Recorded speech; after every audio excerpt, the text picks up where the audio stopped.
तीन छोट क्षेत्र ऐसे हैं जहां के लोग मुझे बहुत अच्छी तरीका जानते हैं। रणनीति, सामाजिक जीवन और राजनीतिक जीवन में रणनीति होनी चाहिए, यही नेता का काम होता है। शहीद भगत सिंह जी के परिवार के भी उनके परिवारजन यहां आए, आपने भरपूर उनका स्वागत किया, सत्कार किया और उनकी बातें भी यहां मंच सजा के सुनी। मुझे वो भी दिन याद है जब ये चौधरी साहब की मूर्ति का अनावरण हुआ। जिस तरह की आज बैठक हो रही है, एक उमंग, एक उत्साह, एक भावना आपने प्रकट की, उसी तरीके से, उसी मिजाज और मन दिल लेके आप लोग आए थे। मुझे हमारे चौधरी सूरजमल जी की भी याद आ रही है, क्योंकि जहां आपने मुझे बैठा रखा, मेरे बगल में वो बैठे थे और उन्होंने मेरा हाथ पकड़ा, मुझे आशीर्वाद देना चाह रहे थे। मैंने उनका हाथ पकड़ के मुझे महसूस हुआ कि आपको तो बुखार हो रहा है चौधरी साहब। उनका बुखार तो हो रहा है लेकिन मुझे तो आना था। चौधरी सूरजमल जी भी कभी कोई सामाजिक मंच छोड़ते नहीं। मैं उनको भी आज इस मंच के माध्यम से, सब लोग हमारे परिवार के लोग हैं, श्रद्धांजलि अर्पित करता हूं। जहां तक बात अब चुनाव की है, चुनाव की ही की जानी चाहिए, बिना किसी लाग लपेट के। लोग मुझे अच्छी तरह जानते हैं। तीन छोट क्षेत्र ऐसे हैं जहां के लोग मुझे बहुत अच्छी तरीका जानते हैं। एक तो मथुरा, क्योंकि वहां मैं चुनाव भी लड़ा, सांसद रहा हूं। इस क्षेत्र से कई गुना ज्यादा वहां गांव हैं, छोटे छोटे गांव हैं, 10-15 घर के मजरे हैं। कभी उनकी बसावट हुई, बड़े गांव से निकल के निकासी उनकी, अब उनकी वहीं पे सब परिवार और वही उनका गांव। फिर भी मैंने कोई छोटा गांव वहां छोड़ा नहीं हूं, हर गांव में मैं गया।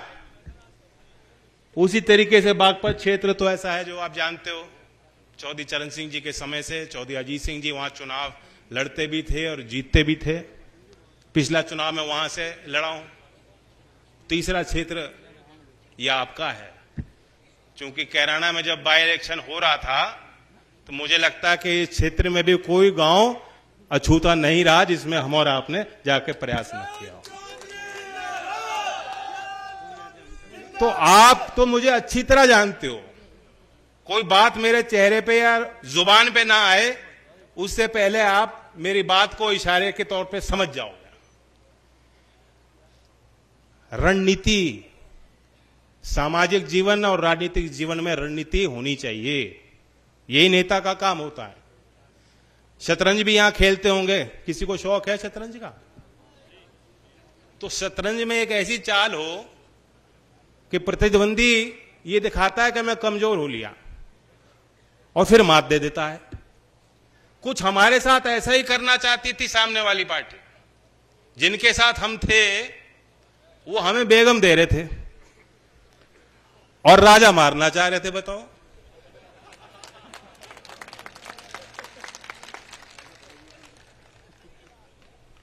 हमें कोई मलाल नहीं है। उनकी अपनी जिम्मेदारी अपने दल के लिए, मेरी जिम्मेदारी अपने लोगों के लिए। देश में क्या हो रहा है, कौन से मुद्दे आगे बढ़ चढ़कर जिनकी सरोकार जनता के बीच में है, विश्वास जनता का किन लोगों पर है, उसे हमने और आपने भी देखा। और नेता की बड़ी जिम्मेदारी होती है, कभी कभी तो कड़वे फैसले लेने पड़ते हैं, लोग मनाने पड़ते हैं कि भाई साथ दो, अब तो फैसला हो लिया।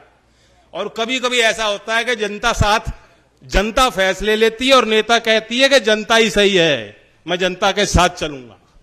जनता के आगे आगे चलने वाला भी नेता होता है, जनता को मोड़ने वाला भी नेता होता है। और कभी कभी जो जनता का निर्णय, जनता का मिजाज, जनता का जो मन, कौन सी बात जनता को ठीक लग रही है, उस बात के साथ खड़े होने वाला व्यक्ति भी नेता होता है। और मैं लोकदल वालों को समझा सकता हूं, मैं तो लोकदल के लोगों से खास तौर से बात करने आया हूं।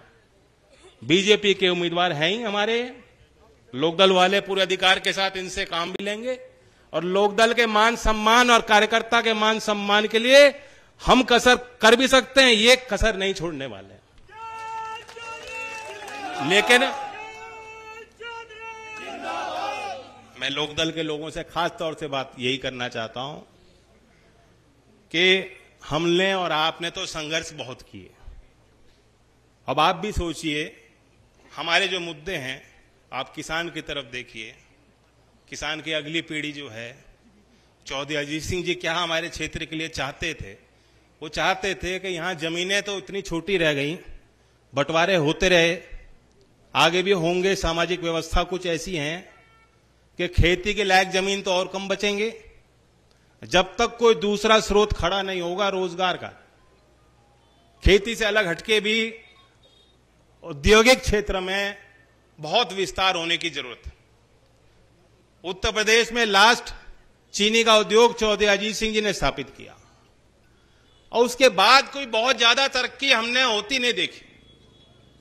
अब हमने देखा है कि सरकार ने जो केंद्र में है, उन्होंने एक इच्छा शक्ति उनकी है जो प्रबल है और जो दिखाई पड़ती है। इनके नजर में कोई काम छोटा नहीं होता। जब तक ये सोच हम समाज में और नेताओं में पैदा नहीं करेंगे कि काम कोई कमजोरी या छोटा नहीं होता। काश्तकार, मजदूरी करने वाला मजदूर, जो कारीगर हैं, कुम्हार है, लोहार है, सुनार है, जो हाथों से काम करते हैं, आपको लगता है कि अरे ये तो बहुत छोटे काम है। कई बार मुझे लोग आके मिलते हैं, जी हम तो बड़े छोटे समाज से हैं। मुझे टोकना पड़ता है कि छोटा समाज क्या मतलब होता है। तो ये जो छोटे बड़े की आपस में बैर करने की हमारे इस क्षेत्र में पुरानी फितरत रही है, और ये रोग की तरह है। इस व्यवस्था से बाहर निकलते हो, शहर में चले जाते हैं लोग, तब भी वो जाति से नहीं ऊपर उठ पाते। यही तो चौधरी चरण सिंह जी की मुख्य लड़ाई थी। वो जातियों को के महत्व इतना ही देते थे कि उनको यह समझ में था कि मंच पे, राजनीतिक व्यवस्था में, सामाजिक मुख्य धारा में हमें ख्याल रखना है, कोई भी जाति वंचित ना रह जाए। इसलिए बहुत से ऐसे समाज के लोग जिनको कभी मौका नहीं मिला, चौधरी साहब ने बीकेडी के समय से उनको चुनाव भी लड़ाया, संगठन में इन्वॉल्व किया। आज वही हम स्थिति देख रहे हैं। वही एक राजनीतिक सोच देश में विकसित करने की कोशिश सरकार में बैठे लोग कर रहे हैं। एक योजना का नाम मैं बताना चाहता हूं, जो उदाहरण है, विश्वकर्मा योजना। नरेगा योजना है मजदूर के लिए, लेकिन गांव में हो या शहर में हो, जो कारीगर है, जो नाव बनाता है, जो बर्तन बनाते हैं, जो मूर्तिकार है, जो माला बनाते हैं, वही लोहार, कुम्हार, सुनार, इनके लिए कौन सी योजना बनी थी आज तक? 13,000 करोड़ की योजना है। किस तरीके से इन लोगों को हम प्रशिक्षित करें, उनको लाखों रुपए तक का लोन देने की व्यवस्था। अभी सितंबर 2023 में लॉन्च हुई प्रधानमंत्री विश्वकर्मा योजना। इसकी अभी शायद बहुत लोगों को जानकारी नहीं होगी, लेकिन हम लोग मंचों से इसलिए बताने आए हैं कि बहुत बारीकी से सोचा जा रहा है किसान और कमेरे के लिए। अब किसान की मुख्य बात है दाम की। हर फसल का दाम कैसे बेहतर किसान को दिया जाए, कैसे सुनिश्चित हो।